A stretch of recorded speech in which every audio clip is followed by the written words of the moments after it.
too lenient. He himself has never uttered anything that says, I am sorry for what I did, I'm sorry for the hurt. And the judges criticised how Hall had added to his victims' distress by accusing them of lying when he'd known he was guilty. Also tonight, the Spanish train crash. The driver is arrested by police on suspicion of recklessness. Surgeons say patients at Wales's largest hospital are being left to die on waiting lists and that some services are dangerous. And look familiar? A year on from London 2012's opening ceremony, the crowds pour into the Olympic Park for the anniversary games. On BBC London News, allegations that the Met spied on the family of Stephen Lawrence won't be investigated by the police watchdog. And a year on from staging the Games, we look at how Londoners will benefit from the Olympic Park.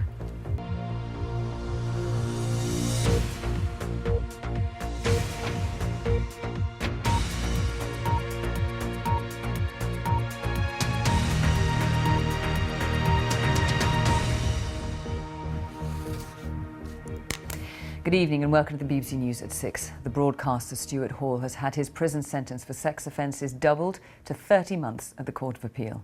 The case was referred by the Attorney General after complaints that the original sentence was unduly lenient. Hall admitted 14 counts of indecent assault against girls as young as 9 between 1967 and 1987. The judge said the presenter had got away with it for decades and lived a lie more than half his life. Our Home Affairs correspondent Tom Simons has more. He used to be one of TV's friendliest faces. Today he appeared on the screen of a prison video link. Stuart Hall showed no reaction to the doubling of his sentence. Once he had the golden glow of celebrity. The Lord Chief Justice Lord Judge described him as a man of power, authority and influence who breached the trust his young victims would have had in him. One reason for the increased sentence. Jane, not her real name, had to fight off Hall as he tried to get into a hotel room when she was 24. Had he have gained access into my room, I've never ever been in any doubt that he would have raped me. She welcomes the longer sentence, but most of all she wants him to meet his victims. He himself has never uttered anything that says, I am sorry for what I did, I'm sorry for the hurt and the long-term damage and in some instances psychological impact that he'd had. In fact, before pleading guilty, he said this. The allegations are pernicious and callous and cruel and above all spurious.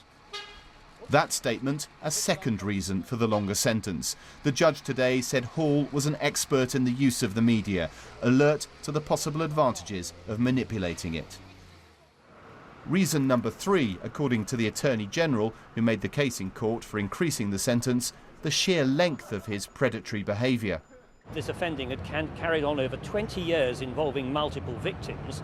There were in fact arguments that some of the offences should run consecutively, that is follow on from the previous one. And that's what the Lord Chief Justice agreed about. Anyone can ask for an appeal against a sentence. In 2012, the courts heard 82 appeals, and in 62 cases the sentence was increased. Under law, Hall had to be sentenced in line with the original penalties in place when he offended, a maximum 5 years during the 60s, 70s and 80s. The judge who originally jailed him said he could have received up to 10 years for offences committed now. Are you ready? Not all his victims wanted an increased sentence, but the anger at his original jail term suggests for some, even 30 months, 2.5 years, will not be enough. And Tom, as you say there in your piece, part of the reason that Stuart Hall's sentence was increased is the way he tried to brand his victims as liars, even though he knew he was guilty. Yeah, that was definitely a factor, Fiona. And it has to be said that for him to have been given what you might call a modern, very tough sentence for these sexual offences would have required a change in the law. And that's something, of course, that only politicians, not judges, can deliver. And I think it is fair to say that the judges in this case did what they could to push up the sentence he faced. And certainly the Attorney General did what he could because he turned up in person here to make that case, something that is quite rare. And I think the judges have put down a marker because we are likely, not definite, but we're likely to see these kind of historical cases come back to court again. with more celebrities from the past being held to account for their actions. And it does seem tonight that they should not expect the courts to be lenient. Fiona. Tom Symes at the Court of Appeal, thank you. Spanish police have arrested the driver of the train which crashed outside Santiago de Compostela on Wednesday on suspicion of recklessness. 78 people are now known to have died when the train derailed, not 80 as previously reported, but 90 others remain in hospital, many in a critical condition. Well, our correspondent Christian Fraser is at the scene for us now. Christian, these are very early days in the investigation and the first funerals are now taking place.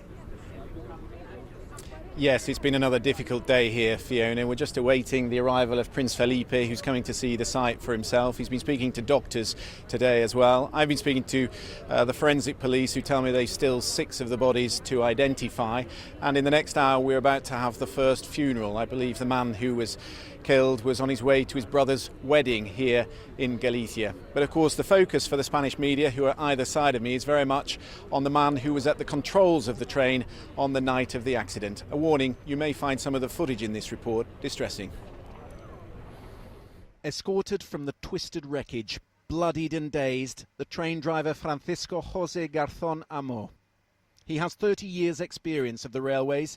He'd been on the Galicia line for over a year. But on the night of the accident, he was travelling twice the speed limit of the Bend, and he knew it. In the seconds before the crash, it's reported there was a call to the control room. "I'm travelling at 190 kilometres an hour, he shouted. "We're going to derail." The 52-year-old is now under official investigation, suspected of driving dangerously. The train driver was arrested at 8 o'clock last night. This is a police detention. He's had his rights read to him because he's accused of a criminal offence. He's been detained as a suspect for a crime linked to the cause of the accident. At the same hospital where police wait to question the driver is a British survivor still in a critical condition. I did not know that. So is the wife of this man, American Robert Fariza, from Houston, Texas. They were kind of picking and choosing because that's a reality. And of course, part of it too was there was people dying right around us. And they probably saw that my wife had a chance or something. And eventually probably, I know it felt like a long time, but after 5 minutes or so, she was hauled into one of the ambulances. I went with her. And I kept telling her all this time, from the moment we got her out of the train on down, breathe. Cristobal Vaño remembers very little, just the moment when the train began to tip. Immediately the coast just turned over, and then I felt that. Christian Fraser reporting there. I'm sorry we had a few technical issues with that. Now, some departments at Wales's biggest hospital have been branded dangerous, with patients left to die while on waiting lists for heart surgery, and that's according to surgeons. 2,000 operations at the University Hospital of Wales in Cardiff were either not scheduled or cancelled in the first 3 months of this year due to a lack of beds. Well, our Wales correspondent Howard Griffith is at the hospital. Howard, what's particularly disturbing about this is that the report was compiled by surgeons themselves.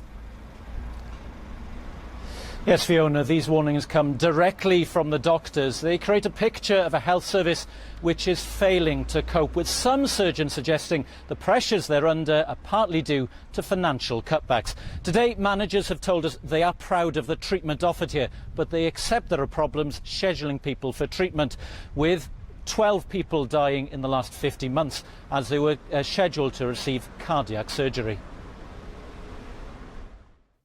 Life-changing treatment that should be routine. But at Wales's largest hospital, so many operations have been cancelled. Its surgeons say some patients are regularly dying on the waiting list. They warn that others are clearly coming to harm. Many services, they say, have almost completely failed. The pressures became clear on a routine visit by the Royal College of Surgeons. It found its members at breaking point. They were very frustrated, and as a group they were expressing to us very clearly that they thought the current situation was unsustainable and something had to be done about it. Over 1,000 cardiac operations are meant to take place here annually, but in recent years there have been a series of postponements and delays. Last year, 51-year-old Susan Watkins was due to have heart surgery at the hospital. Her family say she died with complications, including cardiac failure, while waiting to have the operation scheduled. I find it disgusting, to be honest, because you put your trust into the NHS service. You think that you're going in to be looked after, and the outcome is that, you know, some people are actually dying from lack of care. The failing spread further than cardiac surgery, with reports of children being sent home with hearing aids instead of having grommet tubes inserted into their ears. Managers at the University Health Board, or UHB, deny these are the results of cutbacks, saying it's down to the volume of emergency admissions. They've issued a public apology. I think it's frankly not acceptable, and we are completely committed to sorting this out. And I would say that the teams that work inside the UHB, the surgeons, the nurses, the anaesthetists, everybody else, we all agree this has to get better. The pressures on the health service in Wales are not unique. Across the UK, more people are arriving at emergency units, putting strain through the system. Some are now finding it unable to cope. Howell Griffith, BBC News, Cardiff. An American man who kidnapped 3 women and held them prison in his home for a decade has pleaded guilty to more than 300 charges and accepted a life sentence. 52-year-old Ariel Castro also agreed to a symbolic prison term of more than 1,000 years on top of the life sentence in a deal that allows him to avoid the death penalty. The Archbishop of Canterbury, Justin Welby, has described the revelation that the Church of England invests indirectly in the payday lending company Wonga as an embarrassment. The link emerged a day after the Archbishop announced that he wanted to put the high-cost loan industry out of business. Our religious affairs correspondent Robert Piggott has the story. Archbishop Welby had spoken from the moral high ground. He said he would compete the moneylenders and their excessive interest rates out of existence. Then came the revelation of the Church's own indirect investment in Wonga and acute embarrassment for its leader. There's simply no two ways about it. I can't escape that. It doesn't alter what we think about the situation or our commitment to supporting and working with others to build the credit union movement and to build alternative sources of community finance, particularly in the deprived areas. But it's not what I would have liked to have found out. The loan, obviously. Wonga responded to the Church's criticism of its interest rates with a set of 10 commitments, its own moral code justifying the company's approach to business. It's focused attention on how the Church invests its money. The Church of England has a wide range of investments. They amount to roughly £5.2 billion, most of it in shares and property. The Church also puts money into investment companies. That's how £75,000 was indirectly invested into Wonga. Much larger amounts are invested in companies such as Shell and the drugs company GlaxoSmithKline. The Church's rules allow it to invest in companies with a limited involvement in tobacco, gambling, alcohol and even pornography, though this might mean investing in a hotel chain that allows customers to watch adult movies. Well, I'm afraid the fact of life about business and life generally is that it's all shades of grey. It is not a matter of black and white. If we tried to find a company which was 100% good and had no bad within it at all, I guess we probably wouldn't be investing in anything. And so we have to actually have thresholds and limits to which we're prepared to tolerate a degree of wrongness, as it were, within investments. The food bank at St Luke's in southeast London is part of the Church's determination to stay knitted into the life of the communities it serves. Some of those who use St Luke's would like to see a credit union here too. Yolanda has never used Wonga, but has suffered by taking out high-interest loans. The repayments are extortionate, so to be honest with you, I'd rather come to a place like this where, people are offering help. St Mary's in Kennington in London is among the churches that have already volunteered to host a credit union. The credit unions camping out in churches like St Mary's will charge rates of interest which would once have seemed excessive. But that's what the events of the last couple of days have revealed, a church that no longer wants to stick just to rigid moral absolutes, but wants to live in the real world with all its messy compromises, if that's what it takes to help the poor and the oppressed. Robert Piggott, BBC News at St Mary's in Kennington. An Egyptian court has ordered the further detention of the ousted President Mohamed Morsi. He's accused of conspiring with the Palestinian militants Hamas to organise a prison breakout and the murder of policemen during the uprising in 2011. It will further stoke tensions in the country. In the last half hour, 2 people have been killed in the city of Alexandria. People are gathering now in Cairo's Tahrir Square following calls for mass demonstrations. From Cairo, Quentin Somerville reports. The streets of Cairo once again full of protesters. But today they're here to support the army and a general who rid them of a president. General Sisi says he needs the people's support to fight terrorism and finish off their revolution. I'm here because of the army. The Sisi is the hero of the Egypt, yes. The army is the only organization in Egypt that is loving Egypt and support Egypt. But the man who was ousted, President Morsi, has his supporters in their thousands too. They voted for him, they want him back, and an end to military rule. And here are tens of thousands of President Morsi's supporters on the move. Both sides in Egypt's crisis are trying to settle this dispute with a massive show of force here on the streets. Egypt's grief deepens every day this crisis goes on. Fatma's daughter Ezra was shot dead as they attended a rally for President Morsi. She was just 18. She blames the military for the attack. Did I want my daughter to die? Of course not. My daughter is very, very precious to me. But so too is Egypt. Our youth are dying. And for what? For what, General Sisi? Why are you killing our youth? It's not known who was behind the attack that killed Ezra, but 9 people from both sides died in Egypt that day. But there's an even greater tragedy. As people take to the streets again tonight, there's no talk of compromise, no meaningful negotiations. Confrontation is all Egypt has to offer. Quentin Somerville, BBC News, Cairo. And the time has just gone 6:15. Our top story this evening. The veteran broadcaster Stuart Hall has had his sentence for sex offences doubled to 30 months. Still to come. Old Stephen and his dead-end station are a one-man concern. The humble signal box and a new scheme to protect Britain's railway heritage. Later on BBC London News, a Banksy mural is removed from a wall in Tottenham. The street art could fetch up to £1 million. And the plans to take us back to a time when it was safer for children to play on the capital's streets.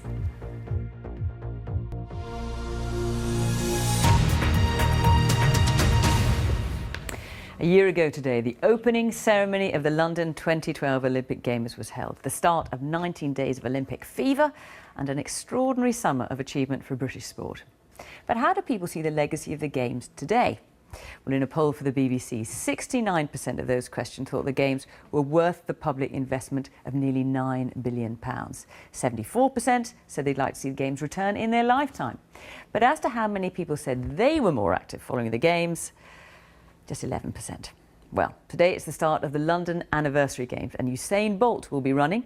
Here's our chief sports correspondent, Dan Rowan. It was as if they'd never been away. 12 months may have passed since the real thing, but today fans flooded back into the Olympic Stadium. These anniversary games, a vivid reminder of the enduring appeal of an event that galvanised a nation. It's bringing it back, all the memories from last year and obviously all the achievements for the Team GB, so brilliant. Seen it all on television, but it's lovely to be here and see it in all its glory, yes. Doesn't feel like a year. It's just brilliant. I've been looking forward to this, to the day the tickets came out, and it's just great to be here again. The world's best athletes are back here for the first time since last summer, and for those that graced this arena, a chance to relive their victories on a night of nostalgia. I'm going to enjoy it. I'm going to enjoy every moment of it, and I'm going to go out there and do the best that I can. But, it would be quite emotional, to be honest with you, because, going back there and knowing what you've done and, having that again. So was it all worth it? A commercial future's been secured for all 8 major games venues on the park as the site is slowly turned into a new neighbourhood for the city. Legacy officials warn it'll take much longer to regenerate the surrounding boroughs, but say that progress has been made. We've made a good start. It's only a start, but if you look at the economic dividend, which has clearly been profound, 10 billion in the first year, and that doesn't take into account what British companies did in the lead up to the games, and of course we're standing in a part of London that is now transformed.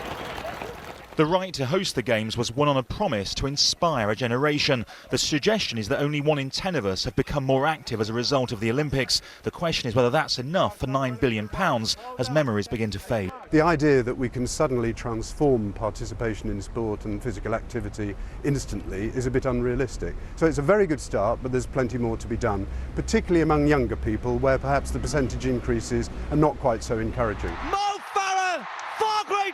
Public perception of the games appears largely positive, but as memories of these iconic moments fade, the legacy they left behind must be measured over decades and not just months. Jessica Ennis is the Olympic champion.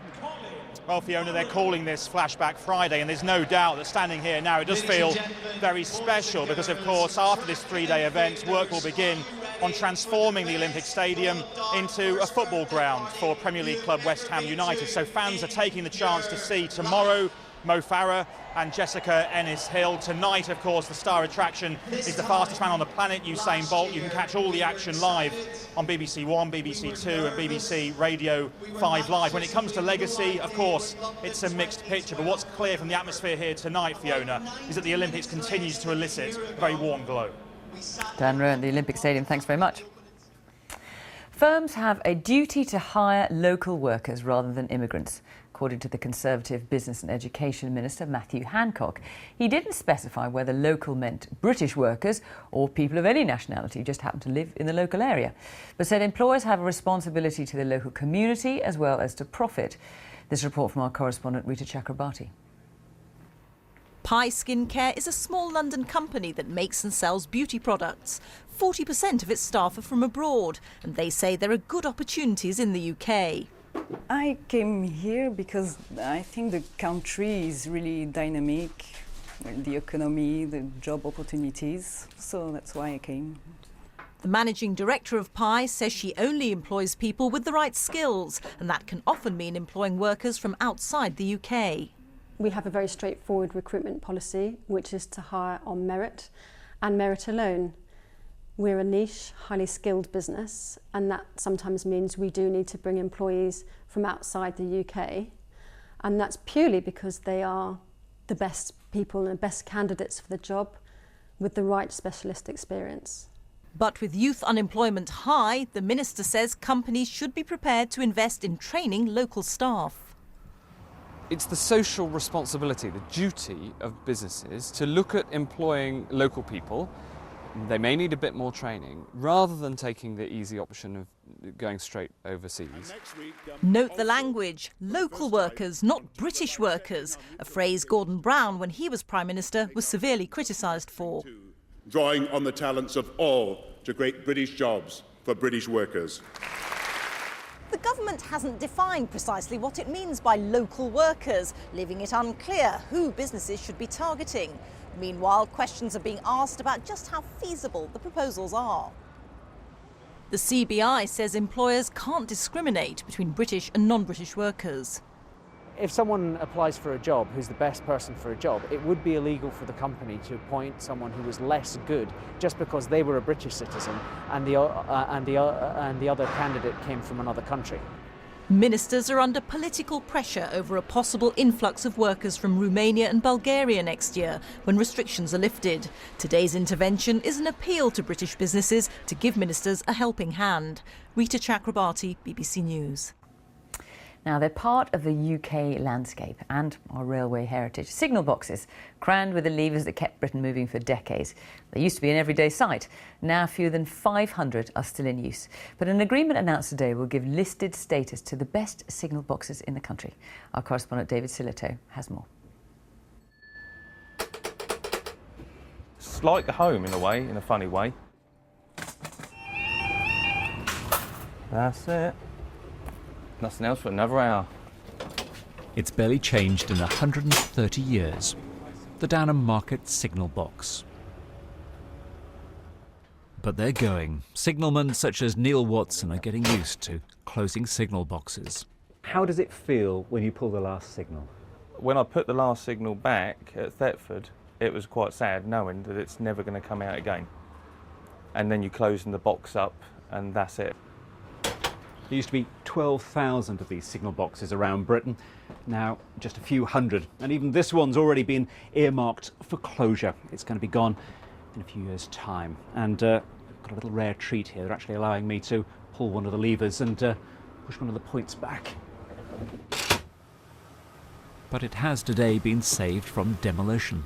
This is Hebden Bridge. It too is being listed. But what can't be preserved is the way of life. Alone. Old Stephen and his dead-end station are a one-man concern. The lonely signalman on Britain's branch lines is, for those who love railways, part of the romance. Some of these signal boxes were in the middle of nowhere, and the ghost stories that these boxes have had over the years is brilliant. I mean, if you're in the middle of, let's just say, Shap, on a bleak night and something starts tapping your door, let me tell you, you have to be a brave man to go and answer it. So, protection for at least a few little reminders of our railway's glorious Victorian past. David Sillito, BBC News. Great, aren't they? Right, time for a look at the weekend weather. What's in store? Peter Gibbs? Well, one fine day, I think, for most of us, Fiona, but as the picture behind me suggests, there are going to be some pretty heavy showers around from time to time as well, and even some longer spells of rain, particularly during tomorrow. But every now and again, the sun will break through, and when it does, it's still going to feel reasonably warm. Not the heat we had earlier in the week, but something near normal for this time of the year. And pretty mild again overnight tonight, actually. Temperatures no lower than the high teens in southern areas, around about the low to mid-teens across the north. And a fine start to Saturday for many of us, but I'm sure your eyes drawn to this big area of blue in the south. Yes, that is rain pushing in steadily across much of southern England, East Anglia and into the Midlands as the day wears on. For northern areas though, particularly Scotland, Northern Ireland, Northern England, it's going to be a mix of sunny intervals and showers, a bit cool and misty across some northeastern coast of Scotland, but where you get the sunshine coming through, look at those temperatures, 22, 23, possibly 24 degrees. That's a decent temperature for the latter part of July. As we head further south, it's more persistent rain, perhaps not getting quite into Devon and Cornwall, western parts of Wales, but it will set in elsewhere across a good part of the Midlands, East Anglia, the southeast, and you can see some lightning flashes there as it starts to turn heavy and thundery. So fantastic for the athletics this evening. Olympic Stadium tomorrow could really be quite damp, I think. Also, it should clear up again for the Sunday event for the Paralympians. But we've still got some rain to deal with through Saturday evening and Saturday night. Heavy and thundery outbreaks of rain working their way northwards across many parts of England and Wales. There could be some torrential rain around for a time, so that could well lead to some problems, perhaps flash flooding, some travel disruption as well. Most of the rain will be overnight though, just the remnants left across Scotland to start with on Sunday, but that should clear away. And then for most of us, it's a day of sunny intervals and showers, and actually the places that get particularly wet tomorrow, probably getting a drier deal on Sunday. Again, when the sun comes through, it should be fairly warm. Get the latest weather warnings though on the website. Fiona. Peter, thanks very much. A reminder of our main story tonight.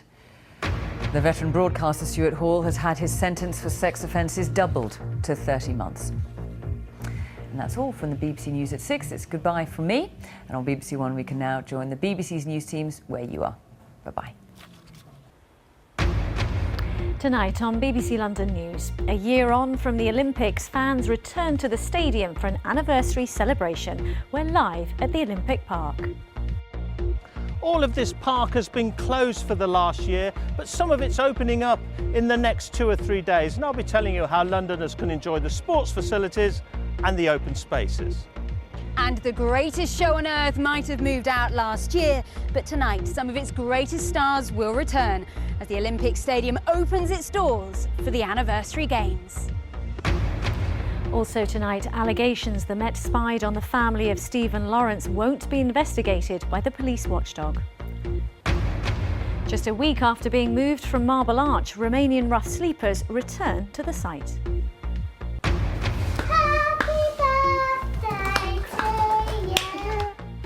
And defying the odds, the Bexleyheath twins, conjoined at birth, celebrate their first birthday.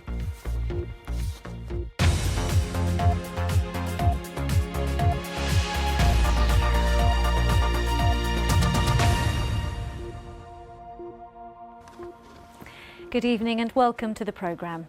A year ago today, London was about to stage the 2012 Games, the greatest show on earth. The Flame